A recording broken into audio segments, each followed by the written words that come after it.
Class 7 chapter 5 acids bases and salts में आज हम लोग टॉपिक बेसिस को देखेंगे। बेस जो है उसका डेफिनेशन हम लोग क्या दे सकते हैं हम लोग, ठीक है। तो सिंपल लैंग्वेज में हम लोग ये बोल सकते हैं कि एक ऐसा सब्सटेंस जो एसिड को न्यूट्रलाइज करके सॉल्ट एंड वाटर का फॉर्मेशन करता है उसे बेस कहा जाता है, ठीक है। यानी a substance which can neutralise the effect of acid to form salt and water is called base, ठीक है। जो बेस होते हैं, जैसे कि एसिड होता है तो उसका सॉल्ट टेस्ट होता है, लेकिन जो बेस होता है उसका बिटर टेस्ट होता है। और जो भी बेस होंगे वो रेड लिटमस को ब्लू में कन्वर्ट करेगा, ठीक है। कुछ बेसिस के नाम यहाँ पे दिए हैं, जैसे कि सोडियम हाइड्रोक्साइड है, पोटेशियम हाइड्रोक्साइड है, कैल्शियम हाइड्रोक्साइड है, मैग्नीशियम हाइड्रोक्साइड, अमोनियम हाइड्रोक्साइड, ठीक है, सोडियम कार्बोनेट और सोडियम हाइड्रोजन कार्बोनेट। तो एसिड की तरह ही बेस जो होते हैं वो भी स्ट्रॉन्ग और वीक में कैटेगराइज होते हैं, ठीक है। उनकी भी कैटेगरी हम लोग बना सकते हैं वीक बेस और स्ट्रॉन्ग बेस के फॉर्म पे। अब जैसे कि सोडियम हाइड्रोक्साइड और पोटेशियम हाइड्रोक्साइड को अगर हम लोग ले लें तो ये दोनों ही स्ट्रॉन्ग बेस होता है, ठीक है। और ये सभी जो है magnesium hydroxide, calcium hydroxide, sodium carbonate, sodium hydrogen carbonate, ये सभी जो होते हैं ये वीक बेस की कैटेगरी में आते हैं। इसके अलावा आप लोग ये भी याद रखेंगे कि वैसा बेस जो वाटर में सॉल्यूबल होता है, यानी वैसा बेस जो पानी में पूरी घुल जाता है, उन बेसिस को हम लोग एल्कली बोलते हैं, ठीक है। यानी a base which is soluble in water is called an alkali, ठीक। अब यहाँ जो बेसिस हैं, ठीक है, चूँकि जो बेसिस होते हैं वो भी स्ट्रॉन्ग और वीक बेसिस में उनको डिवाइड किया जाता है, ठीक है।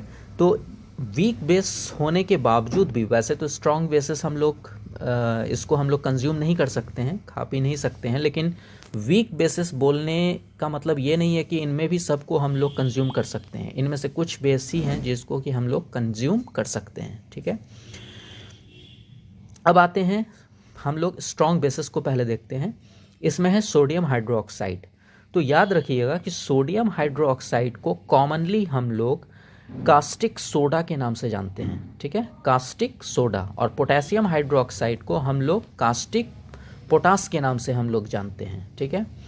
अब ये जो कास्टिक हम लोग इसमें लगा रहे हैं ना, जैसे कि इसको हम लोगों ने क्या कहा था, कास्टिक सोडा, और इसको क्या कहा, कास्टिक पोटास।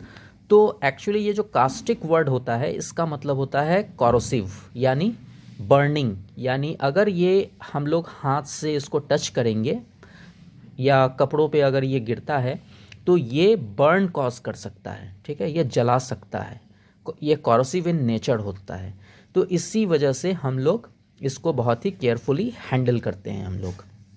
इसमें जो वीक बेसिस हैं ये, ठीक, इसमें भी जो कैल्शियम हाइड्रोक्साइड वगैरह हैं, अमोनियम हाइड्रोक्साइड है, ये सब हम लोग, होता तो वीक है लेकिन इसको हम लोग पी नहीं सकते हैं, ये अनसेफ टू ड्रिंक होते हैं, ठीक है। ये इनके जो सॉल्यूशंस होते हैं ये अनसेफ टू ड्रिंक होते हैं।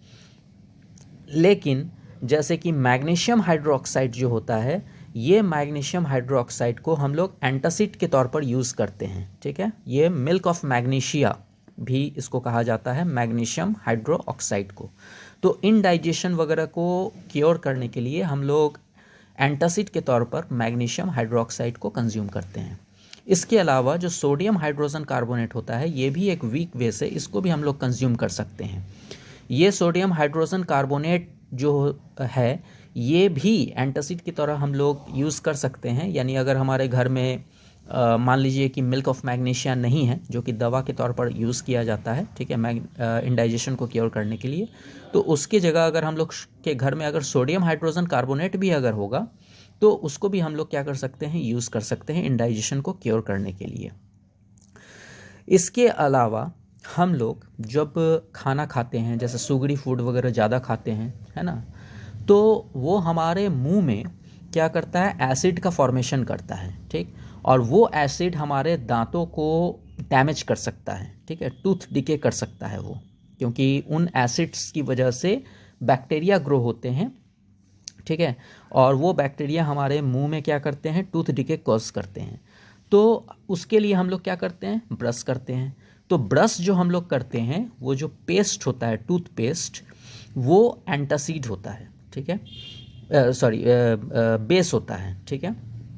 तो वो जो बेस होता है वो मुंह में बने एसिड के साथ रिएक्ट करके उसको क्या कर देता है, न्यूट्रलाइज कर देता है। तो इसलिए हम लोगों को क्या करना चाहिए, 2 टाइम ब्रश ज़रूर करना चाहिए, क्योंकि वो जो बेस होता है टूथपेस्ट में, वो हमारे एसिड को जो कि हमारे मुंह में बना है उसको वो न्यूट्रलाइज कर देता है, ठीक है।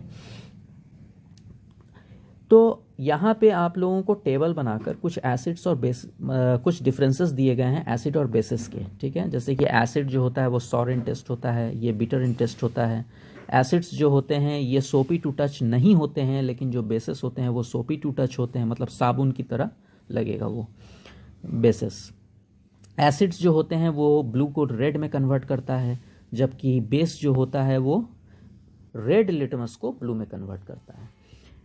और हम लोगों को जब भी हम लोग कोई एसिड या बेस को लैब में यूज़ करते हैं, यानी लेबोरेटरी में अगर हम लोग उसको यूज़ करते हैं, तो उसको बहुत ही केयरफुली हैंडल करना चाहिए, क्योंकि अगर वो स्ट्रॉन्ग होगा, स्ट्रॉन्ग बेस होगा या स्ट्रॉन्ग एसिड होगा, तो वो हमारे लिए हार्मफुल हो सकता है। बताया था मैंने कि वो कॉरोसिव इन नेचर होता है, ठीक है।